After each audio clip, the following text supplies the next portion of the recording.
Masukkan Pak yang belakang ke depan.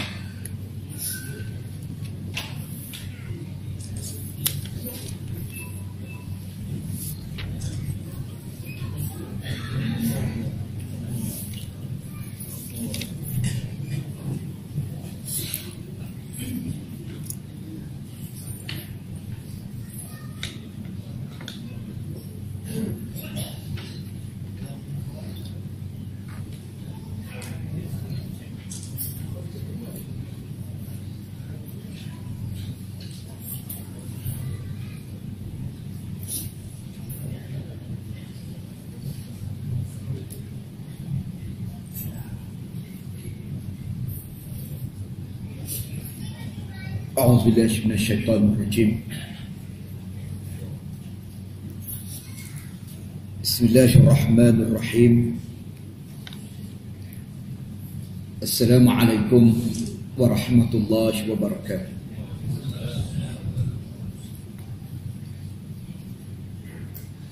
Alhamdulillahi rabbil alamin.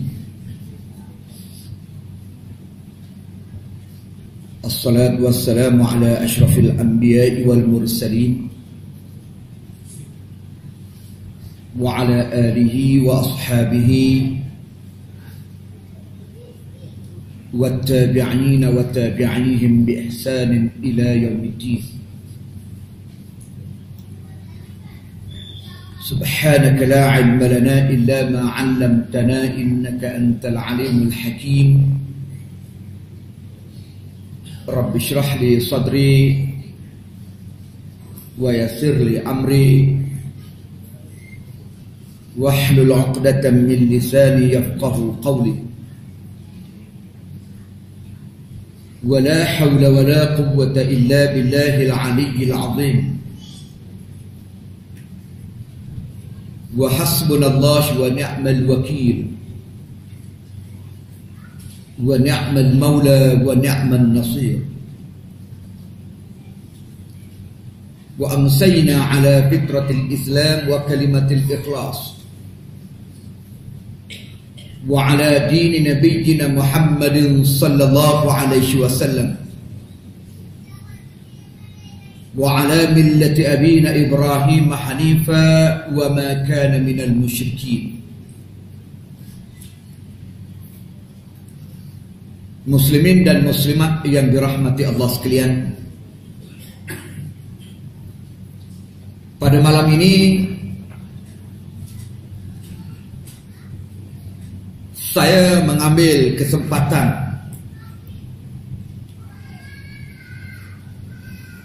dengan memetik satu hadis Nabi sallallahu alaihi wasallam yang disusun oleh Imam Nawawi rahimahullah daripada kitabnya yang terkenal yaitu Matan Al-Arba'in ataupun Matan Hadis 40. Hadis yang saya petik pada malam ini ialah hadis yang pertama. An Amiril Mu'minin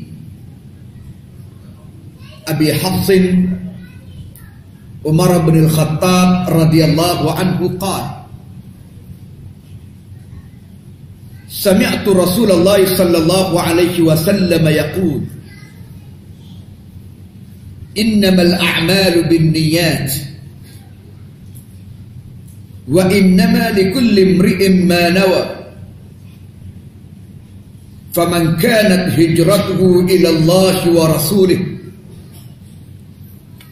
فهجرته إلى الله ورسوله ومن كانت هجرته لدنيا يصيبها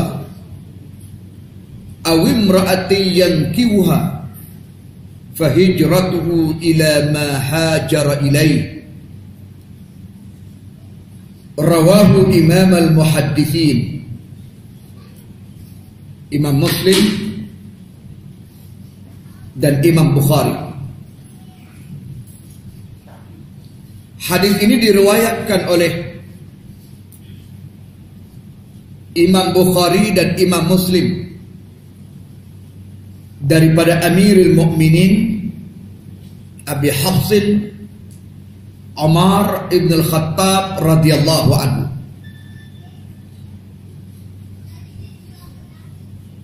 Hadis ini turut diriwayatkan oleh imam-imam yang lain, termasuklah Imam Abu Dawud, Imam Tirmidzi, dan juga An-Nasa'i, dan turut diriwayatkan oleh Ad-Daruqutni dalam kitab Sunan dan Musnad mereka.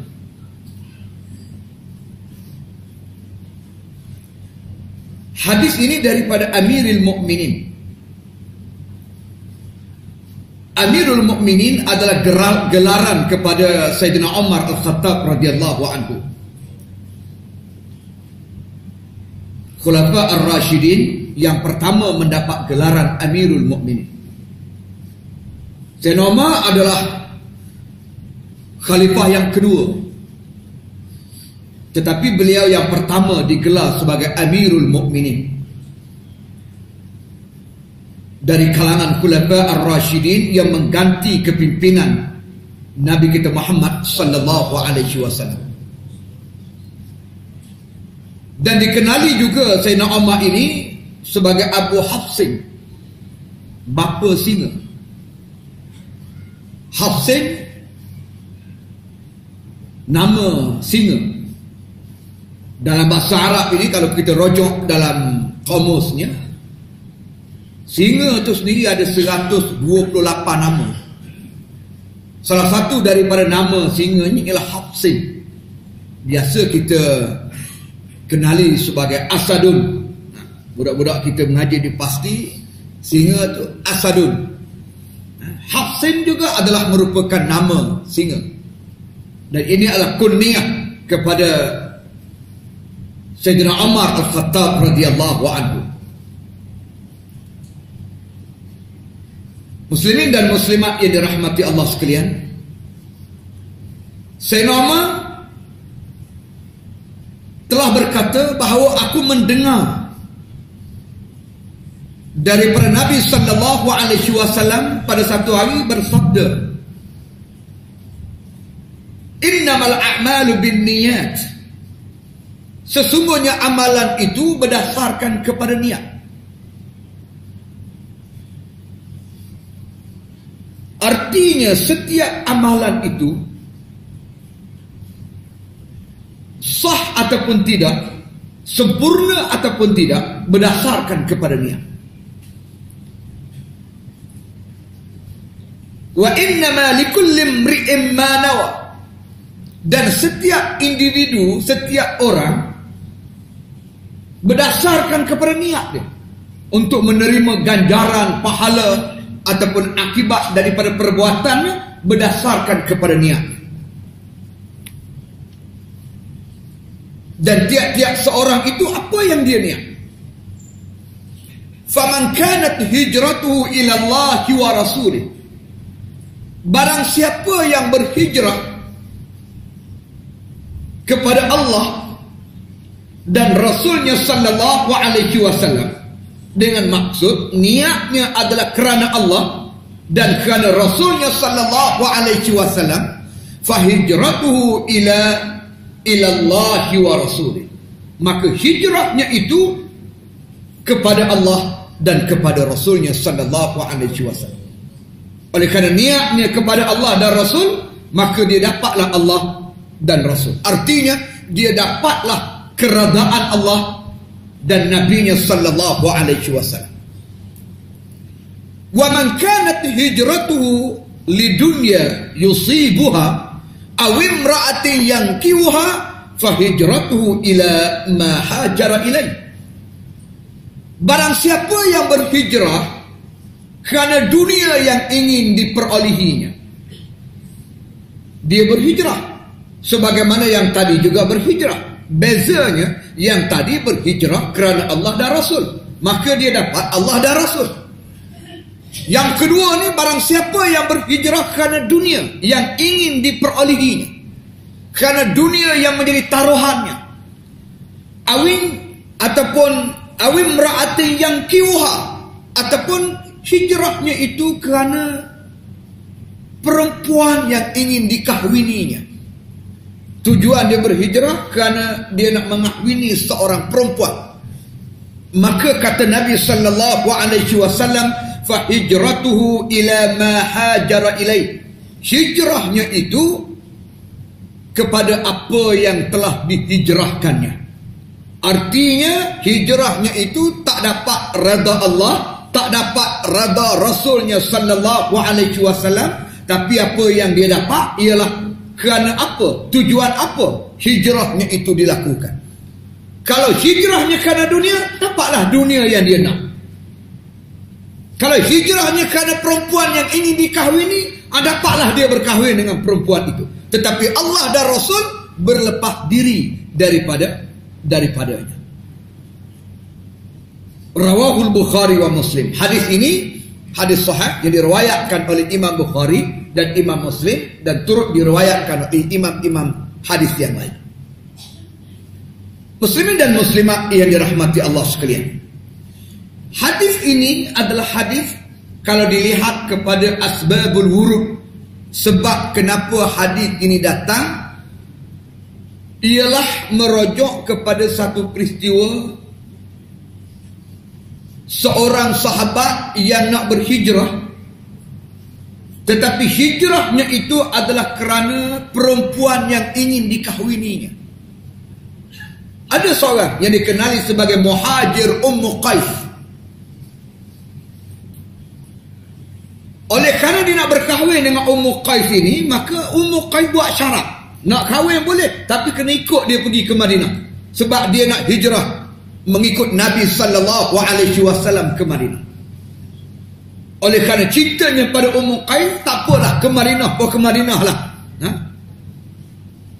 Kalau orang Melayu kita ni, lautan api kan ku harungi, ini kan pula padang Sahara, maknanya begitu. Jadi demi kasihnya, maka dia nak ikut, nak pergi ke Madinah, nak berkahwin dengan Ummu Qais, asal boleh menikah. Maka dia dikenali sebagai Muhajir Ummu Qais. Dia berhijrah kerana nak berkahwin dengan Ummu Qais. Lalu Nabi pun sebut, Nabi kata, innamal a'malu binniyat. Sesungguhnya amalan itu berdasarkan kepada niat. Amalan yang kita lakukan ini, kerja buat yang kita lakukan ini, ibadat yang kita lakukan ini, tindakan-tindakan kita, ucapan kita, apa saja yang datang daripada kita, berdasarkan kepada niat, untuk dinilai oleh Allah Subhanahu wa taala sebagai amalan yang saleh ataupun tidak. Untuk dinilai oleh Allah dapat pahala ataupun tidak, berdasarkan kepada niat. Sebab itu hadisnya hadis penting. Kalau kita tengok dalam kitab-kitab hadis, hampir semua kitab hadis menjadikan hadis innamal a'malu binniyat sebagai hadis nombor 1. Matan Arba'in, hadis nombor 1 innamal a'malu binniyat. Hadis kitab Riyadhus Salihin, hadis nombor 1 innamal a'malu binniyat. Kita tengok dalam Sahih Bukhari, Muslim, dan juga mana-mana kitab hadis, kebanyakannya meletakkan hadis innamal a'malu binniyat sebagai hadis nombor 1. Nak sebutnya peri penting, niat yang memulakan sesuatu tindakan kita. Perkara yang paling utama dalam kehidupan kita ialah soal niat, soal gharab, soal kemahuan, soal kehendak, soal hati. Daripada sinilah jatuhnya nilaian Allah Subhanahu wa taala kepada apa yang kita lakukan. Innamal a'malu binniyat, sesungguhnya amalan itu berdasarkan kepada niat. Daripada sini dia berlaku perbahasan panjang dari kalangan ulama. Perbahasan panjang dari kalangan ulama yang saya akan sebut sebahagiannya selepas ini. Baik, wa innama likulli imri'in ma nawa, dan tiap-tiap bagi setiap individu itu, bagi setiap manusia itu, setiap seseorang itu, apa yang dia niat. baik, maka dapat ganjaran yang baik. Kalau dia niat buruk, maka buruklah akibatnya. Dan biasanya bila kita sebut niat, kalau kita belajar dalam kitab fiqh, dia akan sebut muqtarinan bil fa'li. Niat tu dia mesti serentak dengan amalan. Sebab dia tak jadi kalau niat lagu lain, amalan lagu lain dia tak jadi. Dia tak jadi. Dan dia tak boleh. Niatnya baik, tapi perbuatannya jahat. Dia tak jadi gitu. Niatnya jahat, lepas tu perbuatan jadi baik. Dia tak jadi gitu. Kalau niat baik, perbuatan dia akan terdorong ke arah kejahatan kerana berdasarkan kepada niat dia. Itu umum. Adalah mungkin keadaan-keadaan tertentu, niatnya lain, perbuatannya lain. Sebagai contoh, kalau kita tengok dalam perbahasan fiqh, macam contoh semayang Jumaat. Semayang Jumaat. Mereka yang datang semayang Jumaat lewat. Dia datang lewat, tak dapat rakaat yang kedua. Maknanya dia hadir semayang Jumaat selepas daripada rokok yang kedua. Dia tak dapat rokok yang kedua. Maka pada waktu itu dia luput Jumaat dia. Dia luput Jumaat dia. Maka ulama bahas, dia kena niat zuhur. Dia kena niat semayang zuhur. Walaupun dia tu masuk dalam saf semayang Jumaat. Maaf, dia semayang Jumaat, dia kena sudah dengan zuhur. Begitu. Dia niat lain, perbuatannya jadi lain. Dia masuk tu, dia niat lah semayang Jumaat pasal dia masuk saf semayang Jumaat sekali dengan imam yang semayang Jumaat. Tapi dia kena sudah dengan zuhur. Dia kena semayang 4 rakaat. Ini panjang perbahasan dalam kitab fiqh. Adalah 1-2 tempat yang niatnya lain, perbuatannya lain.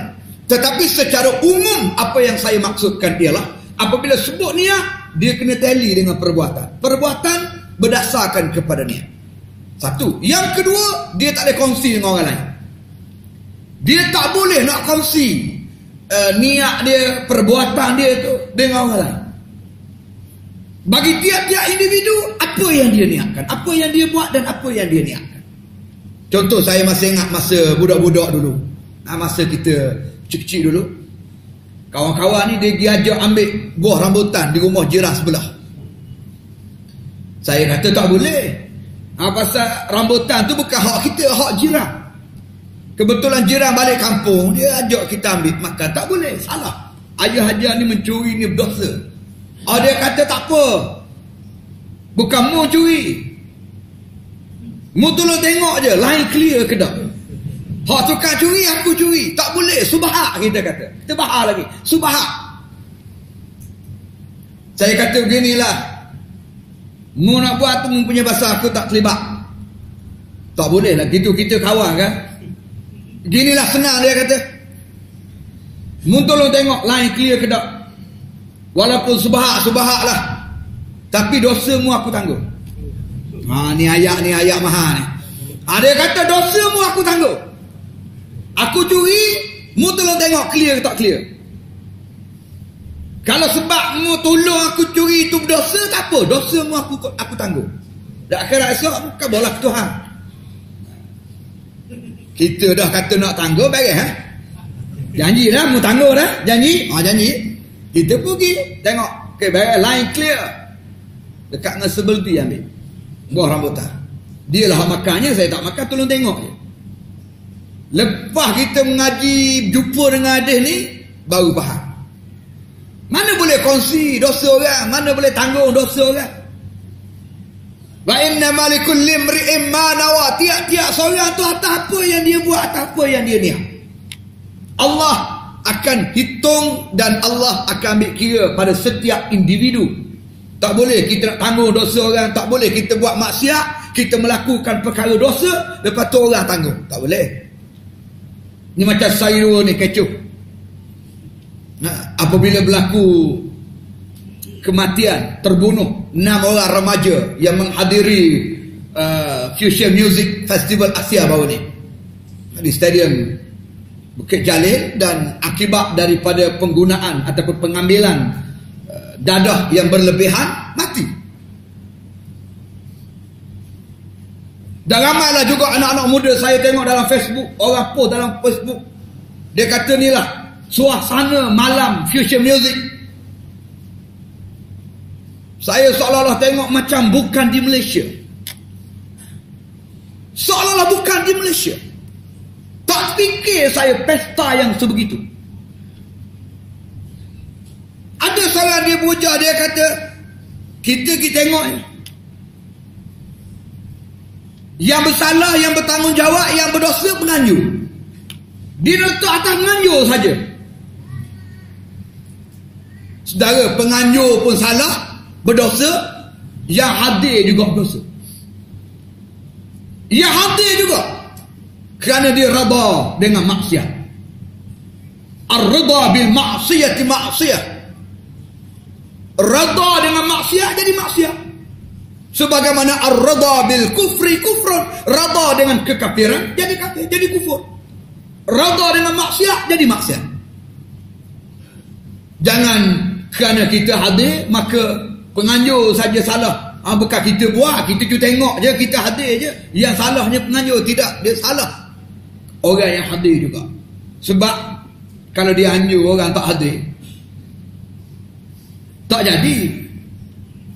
Pesta maksiat tu tak jadi. Dia anjur, panggil penyanyi, lepas tu orang tak pergi tengok. Akan nak menyanyi seorang gitu. Sama juga dengan pemimpin. Ada setengah dia berujar, dia kata pemimpin yang salah. Dia yang meluluskan pesta-pesta arak, pesta judi, pesta dadah. Dia yang luluskan. Pemimpin yang salah. Ya betul, pemimpin salah. Yang menaikkan pemimpin itu lagu mana cerita? Yang menaikkan pemimpin itu juga salah. Sebab pemimpin itu tidak akan naik jadi menteri, dan dia tak akan dapat kuasa untuk menandatangani kelulusan permit dan seumpamanya. Kalau dia tak jadi menteri, maka yang memilih. Kalau dalam bahasa di Malaysia ni, bahasa pilihan rayanya, bahasa demokrasinya, yang mengundi, yang memilih, yang melantik seseorang tu akan jadi pemimpin, jadi menteri, saham dia serupa. Kecuali dia bantah. Ustaz, saya memanglah masa kita pilih tu, kita harap dia buat baik. Tiba-tiba dia buat jahat, saya tak setuju. Kemudian dia bantah, itu tak apa.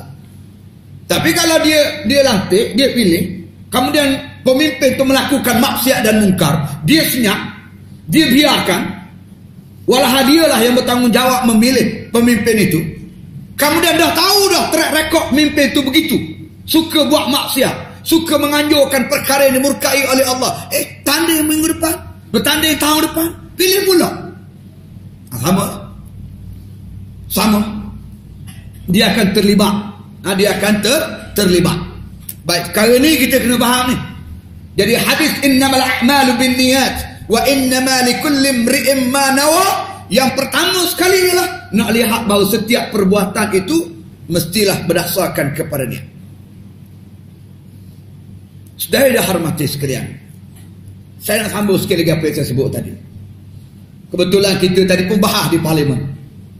Agak sedih lah. Agak sedih sebab future music ini dianjurkan oleh satu syarikat, apa nama ni, Lifecake, sedia berhad, yang berada di bawah Malaysia Major Event, satu division di bawah, satu biro di bawah Kementerian Pelancongan dan juga Kebudayaan negara kita. Dan saya difahamkan menteri sendiri pada hari pelancarannya pergi merasmikan. 6 orang mati baru nak kecoh. Kita sebut lama dah. Masa kita sebut dulu, dia kata kita ni konservatif. Dia kata kita ni tidak up to date. Dia kata kita ni ketinggalan zaman, primitif. Kalau macam-macam dia lemparkan fitnah kepada kita apabila kita tegur perkara-perkara macam ni. Sampai kadang-kadang kita nak tegur tu jadi teragak-agak. Memikirkan masyarakat sekarang ni, dia pulangkan balik tekanan tu kepada kita. Kita kata tak ada faedah majlis macam ni. Dianjurkan oleh Kementerian Pelancongan dan Budaya untuk apa? Untuk apa? Untuk tarik pelancong. Pelancong datang bukan nak tengok orang menari, bukan nak tengok konsert. Di negeri dia tu dia puas semua dah tengok orang menari. Di negeri dia.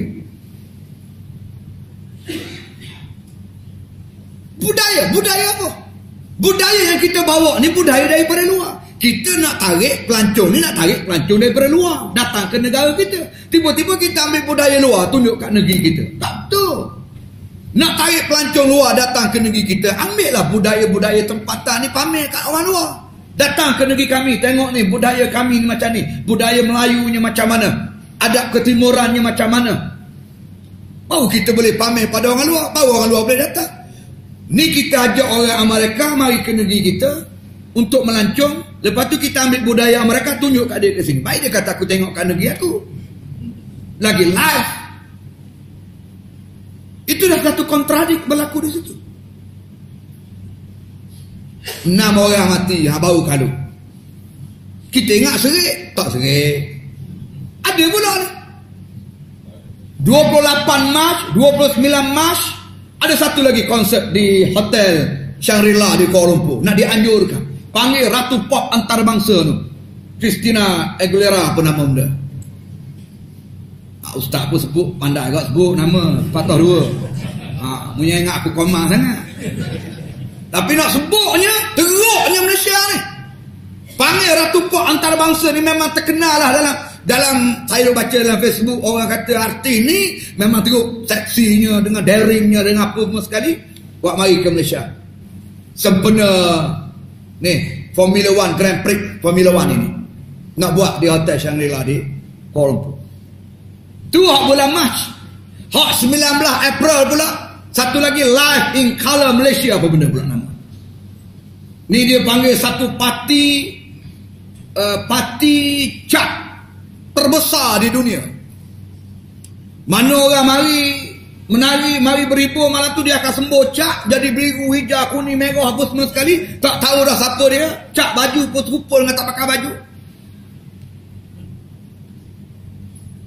Dia akan buat konsert begitu liar dalam negara kita. Satu sudut dia anjur berselawat, Malaysia berselawat, panggillah Tutup Habib mari berselawat, ya Hanana apa semua sekali. Pada kena bodoh gitu ya buat kita. Saudara yang hormati sekalian, kita ni harap umat Islam sedar dan faham patutnya perkara ni tak berlaku dalam negara kita. Nak tunggu bala lah ke mana lagi? MH370 tak jumpa Pak. Sudah perkara ni tak jumpa lagi. Dengan jerebunya, dengan bah jatuh gaungnya, dengan Allahu Akbar.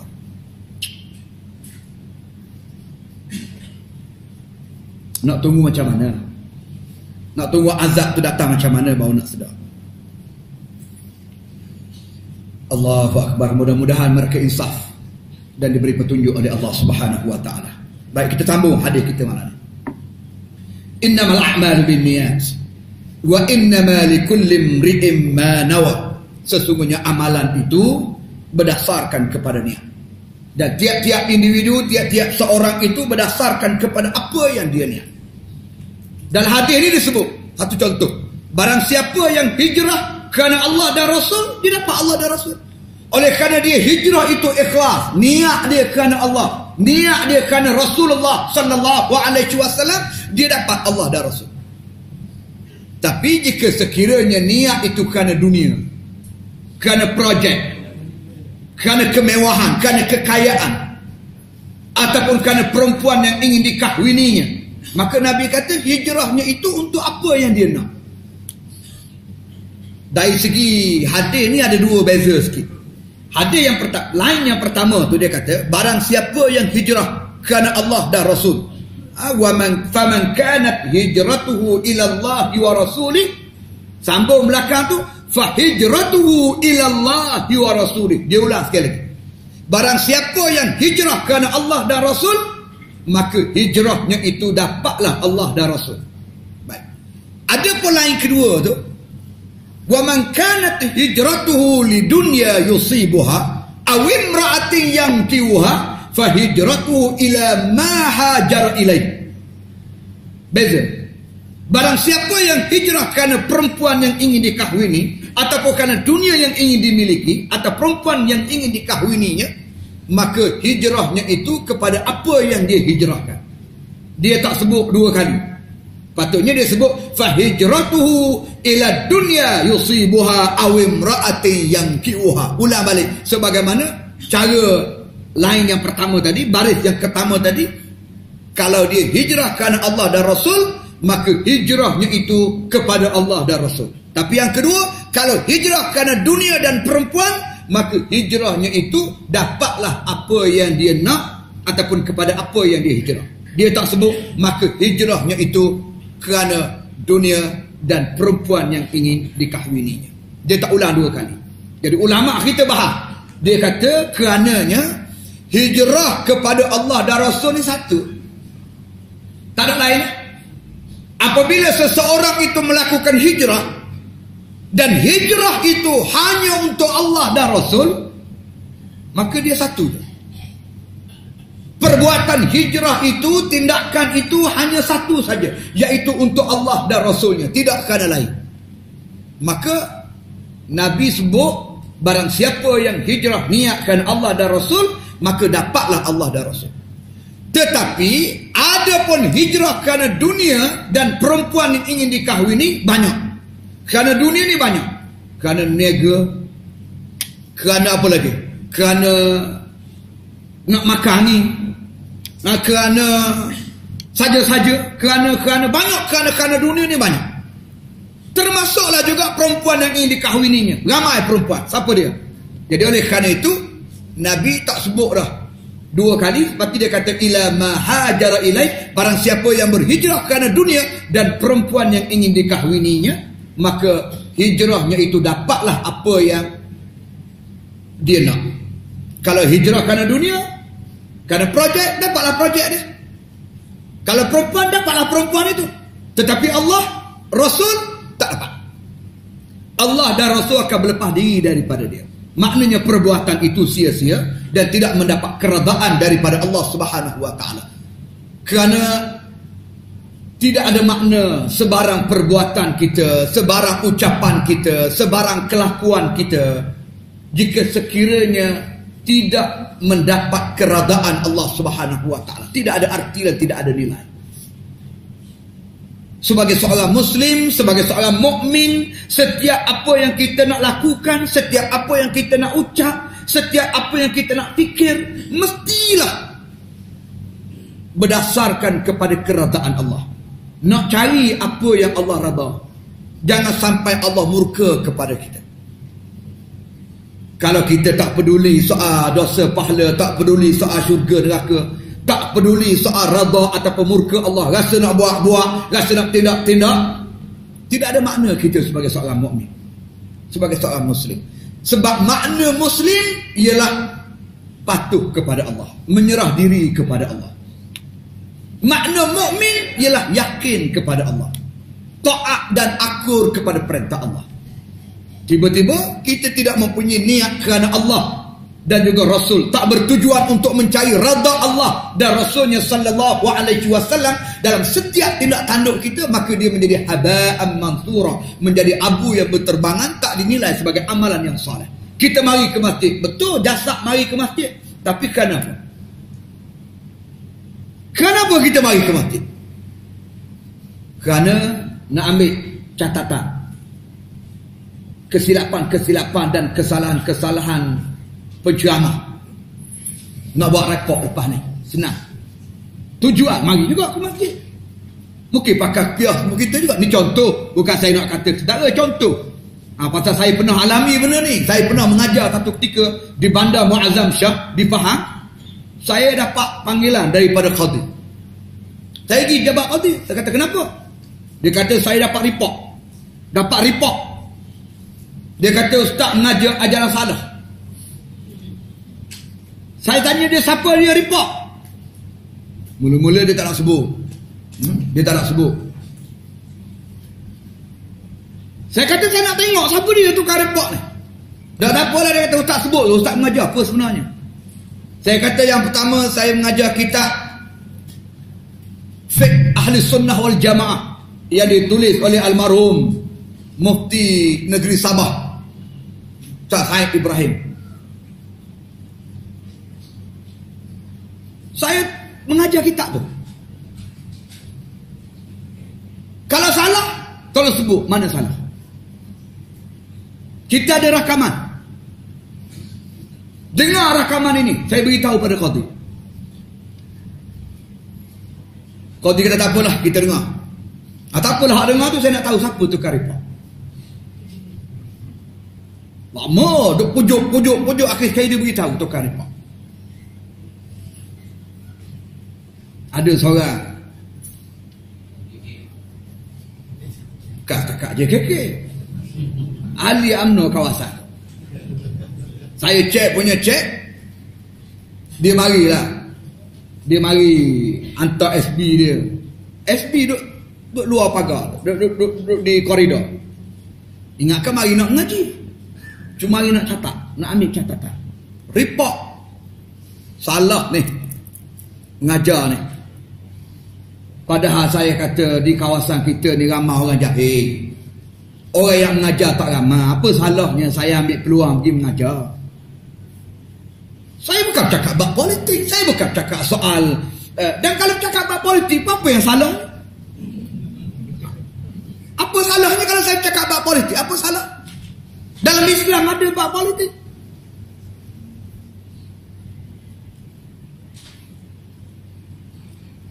Jadi orang mari ke masjid ni banyak pasal. Ada orang mari nak curi. Mari nak curi. Dia tengok kali kita duduk dobek kitab, dia pun buat bangun nak pergi kecing bilik air. Lepas dia kecing bilik air, dia kena ke tempat kaki tengok mana hak kelak. Kasut kelak, kasut hak mahal-mahal sikit, ambil. Kita kata, wah nak kecing lama tak naik-naik. Sudah tak naik. Dia mari ke masjid. Ada orang mari ke masjid dekat-dekat dengan musim mesyuarat agung jawatan kuasa masjid. Ada style dia begitu. Dia mari dekat-dekat nak mesyuarat agung mari. Orang kata bagus dia ni. Mari sama masjid. Orang tak bah dia dah.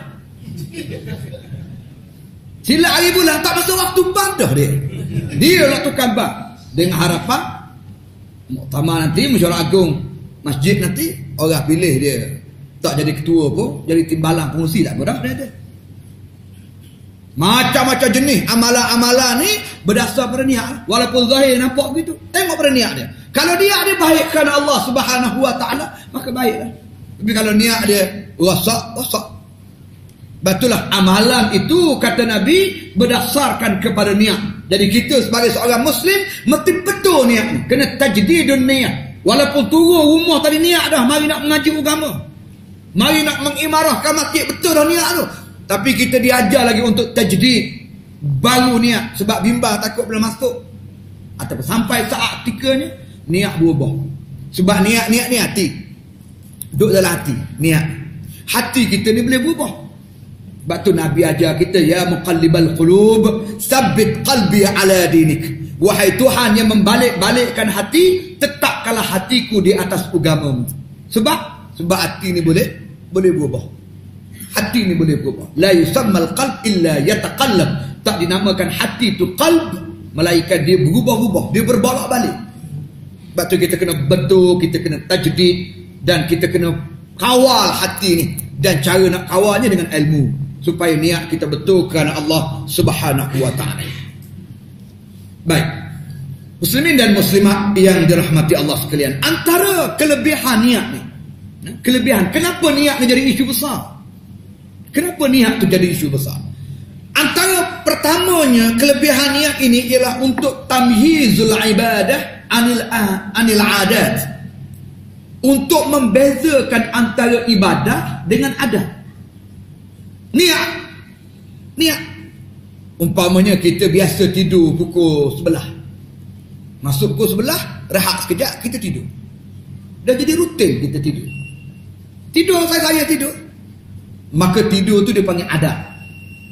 Tapi kalau dia tidur tu dengan niat nak qailulah, dia kata. Maknanya nak tidur ni dengan niat nak rehatkan badan supaya malam nanti dia cergas, dia nak bangun untuk menghidupkan waktu malam.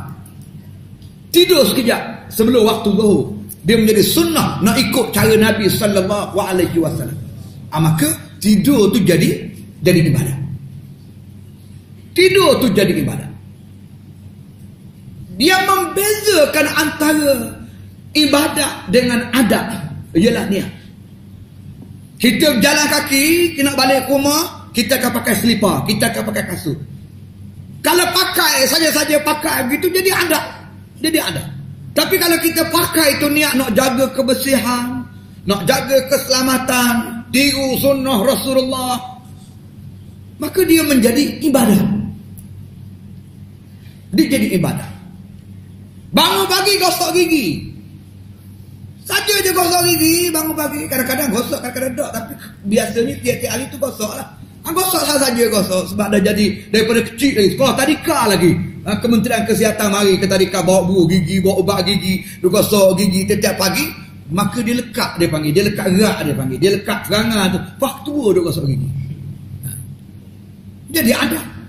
Tapi kalau dia niat gosok gigi itu adalah kerana amalan sunnah, bersugi, nak jaga kebersihan mulut, maka dia mendapat pahala dan dia menjadi ibadat kepada Allah Subhanahu wa taala. Pakai piah. Aneh kita pakai piah, tutup kepala, pakai pakaian tutup aurat, muslimat apa semua sekali ni, tengok. Niat ni bagaimana? Keluar je rumah pakai baju. Keluar je rumah pakai tudung, muslimat keluar rumah pakai tudung. Saya saja pakai tudung. Kalau tak pakai panas dia tu. Sekarang tudung. Jadi ada.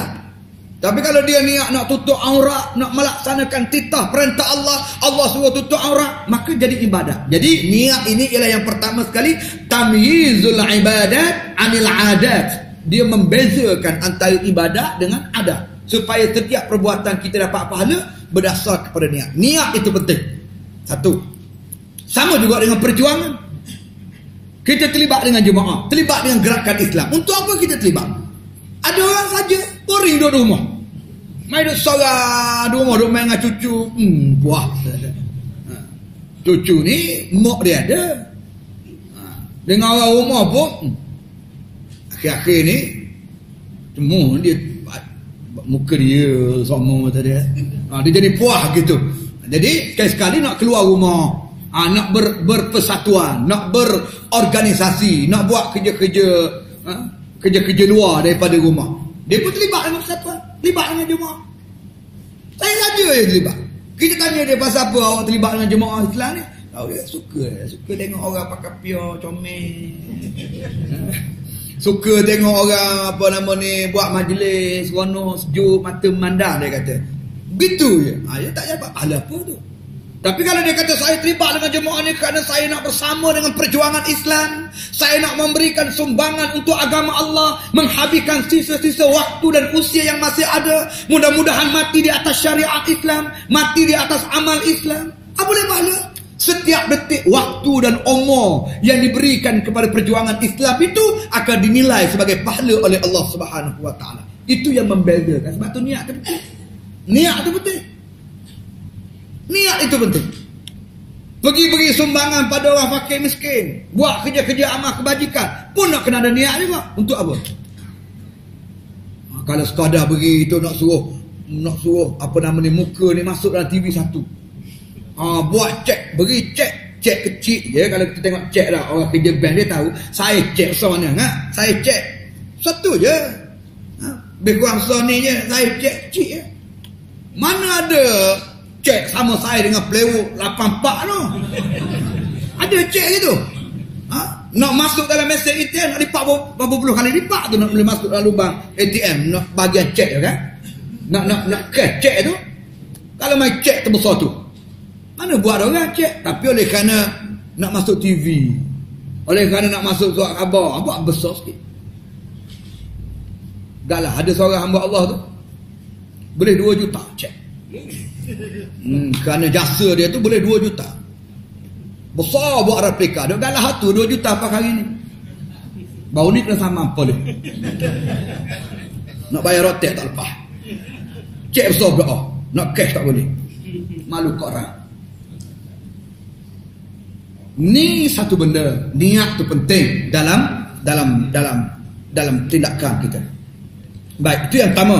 Yang keduanya ialah untuk memastikan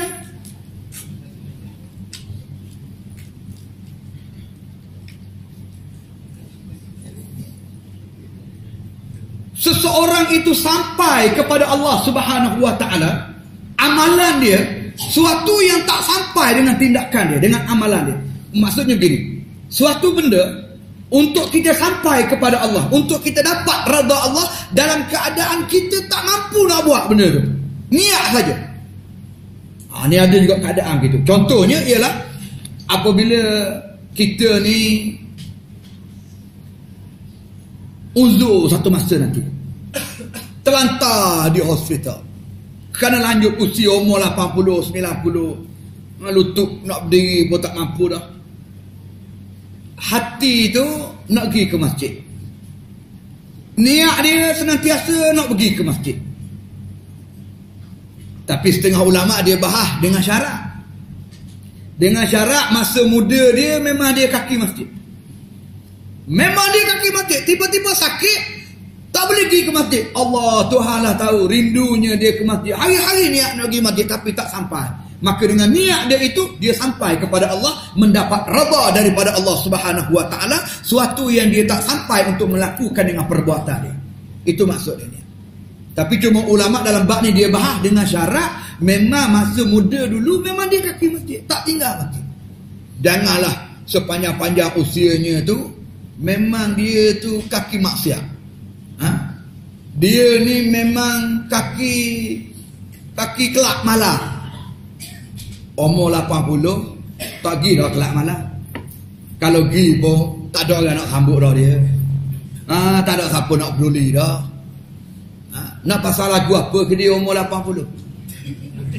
Rock tak masuk lagu, tak masuk dah. Rock tak masuk dah. Rap tak masuk dah. Dandut pun tak masuk dah. Umur 80. Umur 60 pergi lagi dandut ni. Umur 80 tak pergi dah. Tak masuk kelas dah. Jadi dia udah umur. Kita tanya dia, lama tak pergi kelab?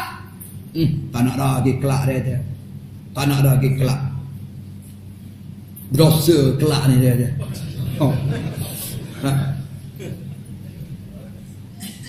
Padahalnya dia tak pergi kelab tu pasal dia tak mampu nak pergi.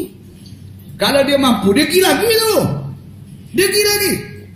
Tapi oleh kerana dia tak melakukan maksiat tu bukan kerana dia insaf, bukan kerana dia sedar, bukan kerana dia nak kembali kepada Allah, tapi dia tidak melakukan maksiat itu kerana dia tidak mampu untuk melakukannya, kerana faktor usia dia. Maka tak ada pahala situ. Walaupun dia tak ada niat, saya tak ada niat dah nak pergi kelab malam. Betul lah tak ada niat pergi kelab malam, sebab dia sudah tak mampu untuk berniat begitu, nak melakukan perbuatan itu. Maka niat itu tak ada. Sebab itulah sama juga dengan kes tadi. Orang yang niat nak pergi ke masjid, kalau dia memang kaki masjid, memang rindu dia nak pergi ke masjid, dapat pahala insyaAllah. Sama pahala dia sebagaimana dia pergi ke masjid sebab dia tak mampu nak pergi ke masjid kerana halangan uzur dan tidak sihat. Itu satu contoh yang disebut oleh para alim ulama kita. Yang ketiganya, kelebihan niat ini ialah kerana disebut bahawa amal-amal rahsia lebih afdal daripada amal yang zahir. Amalan ni kalau kita banding antara dua bentuk amalan, yang rahsia dengan yang zahir. Amalan yang dibuat untuk Allah, mengabdikan diri kepada Allah, yang dibuat secara rahsia, secara orang tak tahu, dengan amalan yang dibuat secara terbuka, mana lebih afdal? Tak salah, dua-dua tak salah. Tapi mana lebih afdal? Afdal yang rahsia. Sebab apa? Rahsia ni orang tak tahu.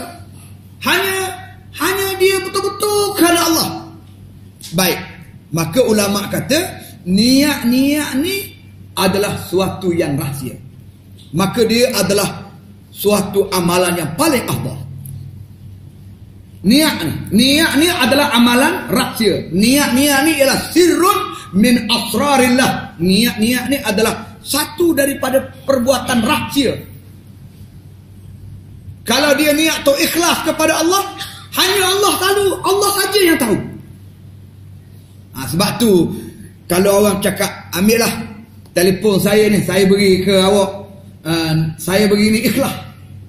Ikhlas saya bagi ni. Siap beritahu. Panggil pula press statement. Media. Saya hari ini ingin mengumumkan kepada dunia bahawa saya dengan segala keikhlasan hati, saya telah menghadiahkan 10,000 kepada Maha Tahfiz. Bagi contoh. Dia khabar dia ikhlas. Belum tentu. Tidak salah amalan tu. Amalan panggil media, panggil buat wartawan, panggil statement, tak salah. Dia sebut dia ikhlas pun tak salah. Tapi belum tentu dia ikhlas. Bukan ikhlas itu dinilai dengan sebab dia kata dia ikhlas. Kadang-kadang mulut kata ikhlas, tapi sebenarnya hati tidak ikhlas. Boleh jadi begitu. Sebab ikhlas yang sebenar bukan dinilai pada perkataan, tetapi dinilai pada hatinya. Betul tak dia ikhlas? Adapun perbuatan nak umum pada media, apa semua perbuatan derma apa semua ni, bergantung pada niat dia. Kalau dia tujuan dia buat begitu ialah supaya orang tiru perbuatan dia. Dia tengok sekolah tahfiz ni undur tak ada orang derma. Dia pun derma lah. Lepas dia panggil media, umum dalam surat khabar. Dengan harapan lepas ni ramai orang pakat tiru dia. Kalau setara dia pun pendapatan RM1,000 sebulan, boleh derma 300, takkanlah kamu pendapatan RM50,000 nak derma sikit pun tak boleh. Dengan harapan terbukalah pintu hati orang kaya-kaya ni derma. Kalau itu niat dia, boleh pahala. Mari dia berhati dia. Jadi kita tak boleh hukum lagi dengan tindakan zahir itu. Sebab tu niat itu adalah amalan yang rahsia. Dan amalan rahsia itu afdal lebih daripada amalan yang zahir. Oleh kerana niat itu tempat duduknya ialah pada amalan rahsia, maka niat itu afdal. Niat itu adalah amalan yang afdal berbanding dengan amalan yang zahir. Kemudian yang keempat dia kata, kerana amalan yang kita lakukan tanpa niat tidak ada makna. Tidak ada qimah, tidak ada nilai, tidak ada harga. Amalan yang kita buat tanpa niat. Bahasa mudah nak fahamnya, amalan buat tanpa niat ni tak sengaja. Perbuatan yang dibuat secara tak sengaja, tak ada nilai. Dia kalau sengaja ada niat. Sebab tu apabila kita terjemah bahasa Melayu niat kita ni kan, kita duduk mengaji, pondok mengaji sekolah, kita terjemah niat. Sahaja aku ambil wudu, sahaja aku semayang Zuhur 4 rakaat. Mari mana sahaja tu?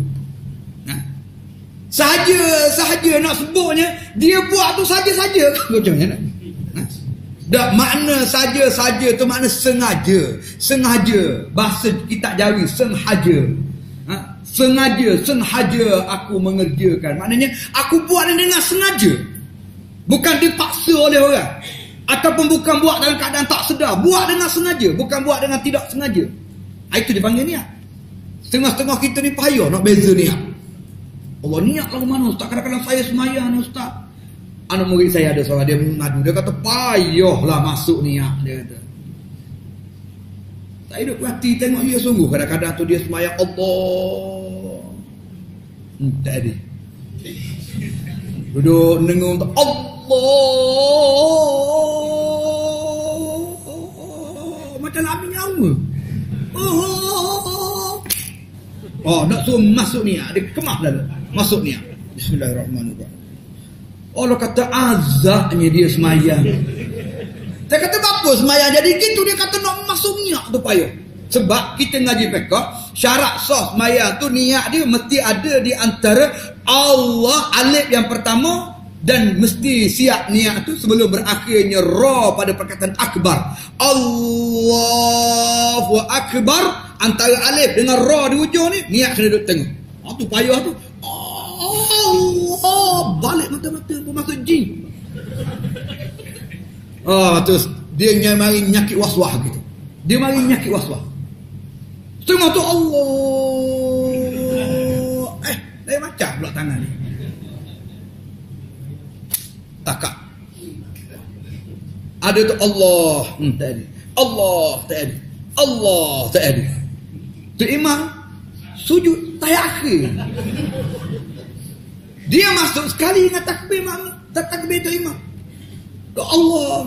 Allah, kita duduk sebelah dia naik pusing tengok. Nyakit apa pula dia ni? Duk Allah. Allah. Ni nyakit. Tok Bomoh. Satu Malaysia ke mana? Allah letih lah. Saya teringat pengalaman di pondok. Ada seorang hamba Allah ni, kawan dia, Maya Allah, Tok Guru mari semaya lewat, Tok Guru pondok mari semaya lambat, duduk sah belakang. Tok Guru semaya Allah, duduk sah belakang, mari lambat. Dia mari lambat, mari duduk sebelah Tok Guru. Senyap, betul lengang-lengang. Allah, kejut kawan ni Tok Guru. Tok Guru pondok tu kejut sampai batas. Bahasa budak ni. Dak kawan duk tengah khusyuk molek, bismillahirrahmanirrahim. Mari Allah. Kak kejut Tok Guru. Dia tu Allah main Tok Guru gerak pergi belakang tak sudah dia Allah tak jadi. Tok Guru pergi belakang dia gulung tikar. Dia gulung tikar pergi dekat dengan budak ni. Allah pom dia tangan tikar bang masuk molek-molek. Dan saya dapat maklumat lepas pada peristiwa tu tak was-was dah boleh Allahu akbar molek. Jadi siapa-siapa kalau ada masjid ni jenis was-was gitu, bahang atika ke belakang. InsyaAllah dia masuk niat. Apa kejadi payah nak masuk niat? Niat ni sekarang maknanya ialah suatu yang sengaja. Makna dia buat dengan sengaja, dia buat dengan sedar, dengan sengaja, itu panggil niat. Sebab tu kalau kita berjalan, pok sepak kaki, darah luka, Allah. Kita pun tegur dia. Yang ni pun satu. Jalan lagi sepak batu ni apa? Saya tak sengaja. Tak ada niat nak sepak batu. Tak ada niat. Makna tak ada niat. Saya tak ada niat nak sepak batu. Tersepak, tak sengaja. Itu dia panggil amalan tanpa niat. Mana dia orang jalan tengok batu, lepuh sepak batu. Berdarah, bersembur kaki. Cabut kuku-kuku. Batu sepak saja. Tu nyakit lagu tu. Tak ada orang yang sengaja nak sepak batu. Dia jalan sepak. Dia kata tak ada niat nak sepak. Kawan dia tiba-tiba bercakap-cakap, teguri hati. Minta maaf banyak. Saya tak ada niat. Tak ada niat nak melukakan perasaan. Sebab dia kawan baik. Tapi salah sebut, salah lidah. Kasar sikit. Mungkin dia penat bangun tidur. Kawan ni mari muk tak molek, keluar perkataan tak baik. Kawan dia kecil hati. 3 hari tak tegur. Akhirnya pergi jumpa minta maaf banyak. Saya tak ada niat. Sebab itu perbuatan tak sengaja. Terbalik tak ada niat. Hak niat lah ke mana? Hak niat ni hak sengaja buat. Sama juga dengan semayang. Apabila kita nak datangkan niat dalam semayang, apabila kita sengaja nak semayang, Allahu Akbar, niat. Orang yang Tok Guru ajar sahaja aku niat semayang asar 4 rakaat menjadi makmum kerana Allah Ta'ala, tu lafaz niat. Lafaz niat lain, niat lain. Lafaz niat boleh kita sebut sebelum tu. Dan mengikut perbahasan ulama-ulama Asy-Syafi'iyah, dia kata lafaz niat tu nak memudahkan mari niat. Takut kita tak perasan, takut kita tak sedar. Jadi kita lafaz niat dulu memudahkan kita nak hadirkan niat dalam hati antara Allahu Akbar. Tu maksud dia. Tapi lafaz niat tu tidak wajib. Usalli, kalau kau Arab usalli. Kau bahasa Melayu, saja aku semayang 4 rakaat. Kalau kau Arab, usalli raka'ataini. Usalli, kau bahasa Arab. Usalli ke, saja aku semayang ke, itu lafaz niat, hukum dia tidak wajib. Tak lafaz pun tak pergi. Allah Akbar. Mari dalam hati kata nak semayang. Zuhur 4 rakaat. Cukup. Apa jadi Allah? Balik habis nyawa dengan kita lah. Sampai sesak nafas nak berhabis ke Allahu Akbar. Jadi jangan ikut itu, syaitan. Itu adalah was-was syaitan. Ada saya temu seorang nak mandi wajib belah pagi. Mandi. Apa dia di mandi banyak sampai 18 berdi dah habis-habis gitu. Suruh dah air kalah tu. Dia kata mana gitu? Cuma tengok. Kata tak? Kata kena dah nyakit budak ni. Dia tu mandi berbelah-belah berdi dah. Kita ke apa tak siap lagi dah. Mandi subuh. Mandi pondok mana ada heater, tak ada. Main dengan gayung cetong gitu. Tak. Subuh. Saya tanya dia macam mana? Dia putus Allah tangan dia. Aduh tengok. Kata dah.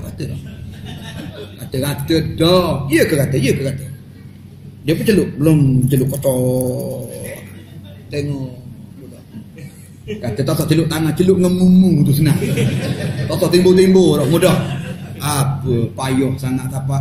Last sekali yang peliknya apabila tengok orang dah balik sembahyang subuh. Dia pun sudah sembahyang. Sudah ambil mandi. Saya kata mana kata dah? Kata oh kalau tak kata lagi masa ni, Zuhur kata tak sembahyang subuh dia. Tahu pun tak. Dia tahu pula subuh nak habis. Dia kata kalau tak kata lagi masa ni, tak sembahyang subuh dia. Itu syaitan. Hati-hati dengan ramai ni orang setengah-setengah belajar ni dia jadi keliru tentang niat. Niat ni lah paling mudah sekali. Benda yang timbul daripada hati kita. Nak buat sengaja tak sengaja. Itu je. Hak tak sengaja ni, hak semayang tak niat ni gini, dia tengah tidur tengah malam. Tidur. Dia bangun pergi dapur. Allahu Akbar depan pintu jamban. Dah. Allah. Kita tegur, mana? Mu semayang apa sini? Semayang ke? Itu baru semayang tak sengaja. Semayang dalam ngigar, semayang tak sengaja, semayang tak ada niat. Ni kalau daripada rumah, pakai baju, pakai kopiah, naik atas motor, orang tanya gimana tu? Masjid lah.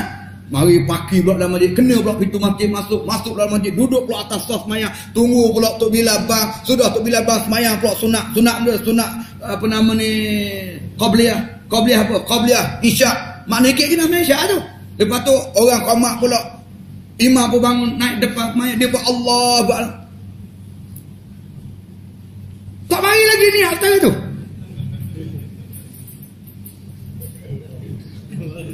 Kedengiga tak sedar. Mari naik motor tak sedar. Tak berlanggar pula elok dia masuk dalam kawasan masjid, naik dalam keadaan tak sedar gitu. Ada gitu. Ni tak sedar belakang mari ni jadi kepayah untuk niat ni. Niat adalah benda yang paling mudah. Baik, itu yang keempat. Yang kelima,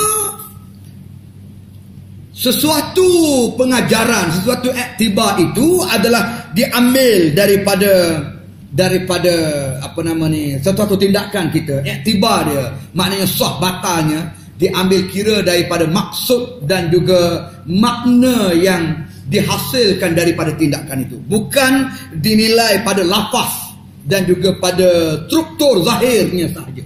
Diambil daripada maknawinya, diambil daripada apa sebenarnya yang tersirat, maksud qasad kehendak dalam hati itu. Itulah yang menjadi ibrah, yang menjadi iktibar. Amalan yang kita lakukan itu betul ataupun tidak, salah ataupun tidak, diambil daripada maksud ataupun ma'ani, suatu yang di dalam, bukan dilihat kepada lafaz dan juga dilihat kepada cara melakukan perbuatan itu. Ini adalah beberapa kaedah yang sekaligus menunjukkan kelebihan niat itu bagi mendapatkan pahala daripada Allah Subhanahu wa taala. Sebagai contoh saya tunjuk antara perbahasan ulama dalam bab niat ni, dia bawa kepada kita syarat niat.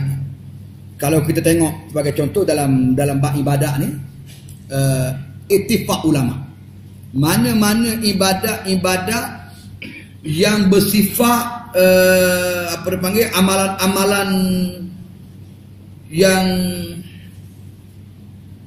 apa dia sebut dalam istilah saya lupa, al-ibadah al-maqsudah dia panggil, al-ibadah al-maqsudah, maknanya satu ibadat yang ada nas qat'i daripada Allah, macam sembahyang, puasa, haji, zakat. Baik, amalan-amalan begitu, amalan-amalan yang dimaksudkan, dan bentuk amalan tu Allah sebut sebiji dalam Al-Quran jelas.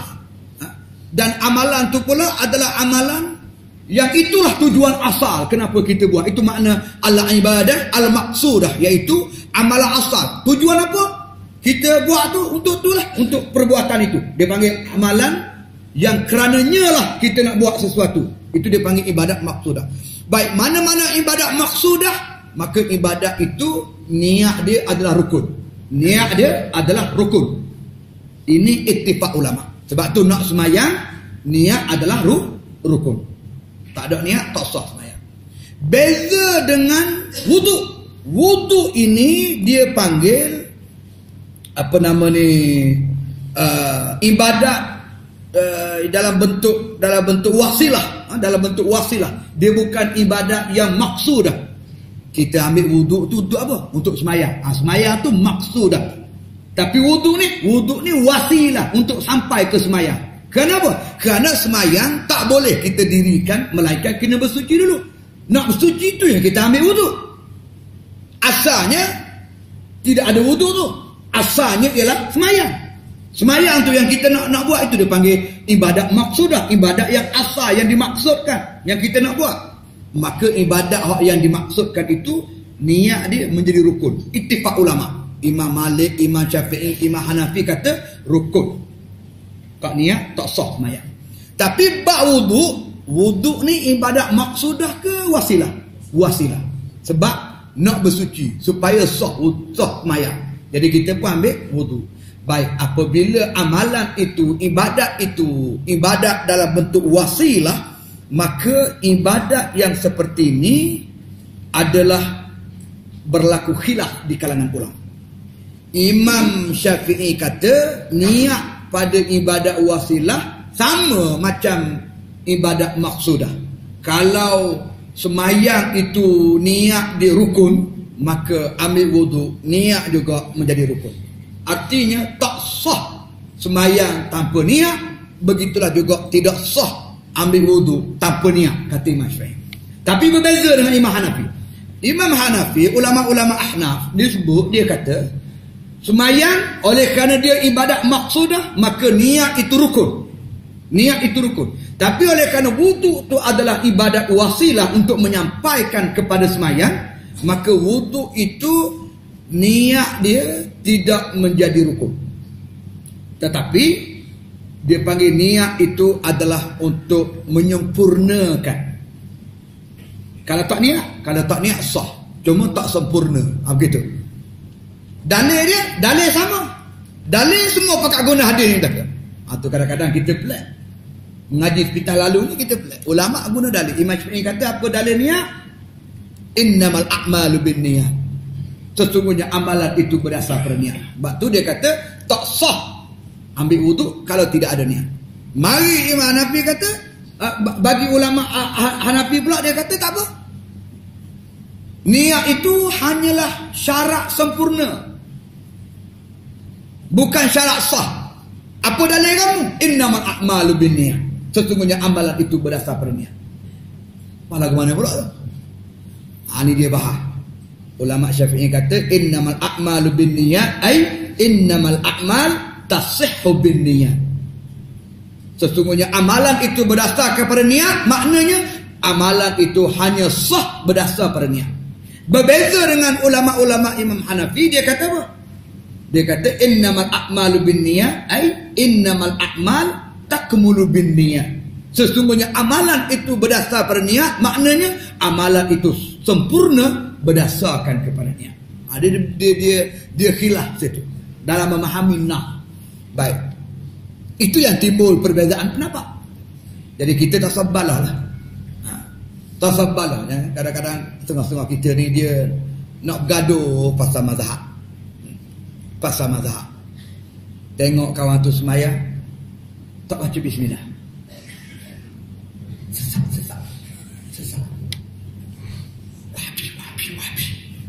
Dia pakai pisik popok dia. Padahalnya bismillah tu khilaf di kalangan ulama pada menzahirkannya ataupun silent. Imam Syafi'i kitanya baca kuat Bismillahirrahmanirrahim. Baru cepat. Baru baca apa nama ni surah. Sebab dia kira bismillah itu sebahagian daripada surah. Kalau kita baca surah, bismillah mula-mula sekali. Dia kata bismillah itu sebahagian daripada surah, maka kena baca bismillah. Ulama-ulama ni kata dah, bismillah itu bukan sebahagian daripada surah. Bismillah itu hanya permulaan nak baca surah, baca bismillah. Sebab Nabi kata setiap amalan yang baik mesti mula dengan bismillah, dengan nama Allah. Jadi baca bismillah. Bukan bismillah tu satu juzuk daripada surah. Bukan. Jadi oleh kerana tu dia tak baca bismillah. Khilaf. Jadi kita balahnya bergocok. Tahu gocok? Boxing dalam masjid. Ya. Bab khilaf ni kita kena talansur lah. Jangan jadi macam pengalaman setengah. Ada kawan kita, dia nak pergi jihad di Afghanistan. Masa saya belajar Syria dulu, tahun 90-an, dia nak pergi jihad di Syria. Singgahlah di Karachi, naik flight Pakistan tu, tinggal di Karachi. Semayang di airport di Karachi, jumpa dengan orang Pakistan, semayang. Allah, semayang. Sekali di airport. Di kawan ni nak pergi jihad tu di Afghanistan. Tinggal siapa di airport, semayang di airport. Orang Pakistan itu semayang sebelah, baca tahiyat. At-tahiyatul mubarakatus salawatut tayyibatul lillah. Tangan duduk gitu. Dan lu tahiyat at-tahiyatul mubarakatus salawatut tayyibatul lillah. Dia ni mazhab Hanafi, mazhab Syafi'i, mari pada Malaysia. Ngaji pondok. Maya, dia tengok. Mana tak berhenti? Dia pegang jari kawan tu, dia kepih. Berkiar Pakistan. Apa pun tak sah, dia kata. Batang Maya tak bergerak, tak berhenti. Dia kepok jari kawan tu. Oh, balahnya dia di airport. Kata tak jihad mana dah mu, kata perang sini dah. Di repih tangan kawan tu pasal apa? Oh, dia kata tak boleh, tak sah duk gerak. Apa tak sah? Kalau ikut mazhab Syafi'i sekalipun, bergerak lah ke mana pun tak batal sebenarnya.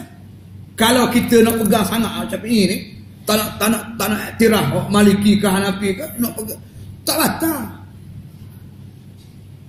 Ni dia bukan kerana Syafi'i Hanafi, kerana dia jahil. Kerana tak mengaji habis. Kita kan kalau nyamuk mari tengah semaya tu, nyamuk gigit, kita pun tak faham tak kata. Lepas tu kata apa? Garu. Tak atas semaya garu. Tak atas. Orang kata yang lebih 3 kali batal tu, lebih 3 kali batal tu perbuatan yang besar, perbuatan yang kasar. Seperti tu batal tu sampai gitu-gitu. Baik gigah di tiang dan sebenarnya. Nah, gigah tiang tu bro amai semaya pula. Dia tepuk tu tu batal. Tapi kalau tu diam dia garu. Jai tunjuk ke? Ni garu. Balik kata mata sedap dia garu. Tak apa, tak batal. Perbuatan tu perbuatan yang kecil. Ataupun perbuatan kasar tapi tidak 3 kali berturut-turut. Buat 2 kali berhenti. Buat 2 kali berhenti. Tak. Macam kita mari semayang, kita nak berjalan, nak mari nak berjalan. Ni ikut mazhab Syafi'i lah ni. Mazhab Syafi'i. Nak berjalan kita berhenti. Dia jangan sampai 3 kali berturut-turut. Itu benda-benda khilaf macam ni, tak langsung lah.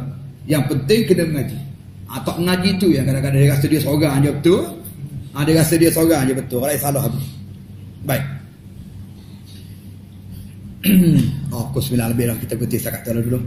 Aqulu qawli hadza wa astaghfirullah al-azim li wa lakum wa li sa'iril muslimin wal muslimat innahu fal ghafurur rahim. Assalamualaikum warahmatullahi wabarakatuh.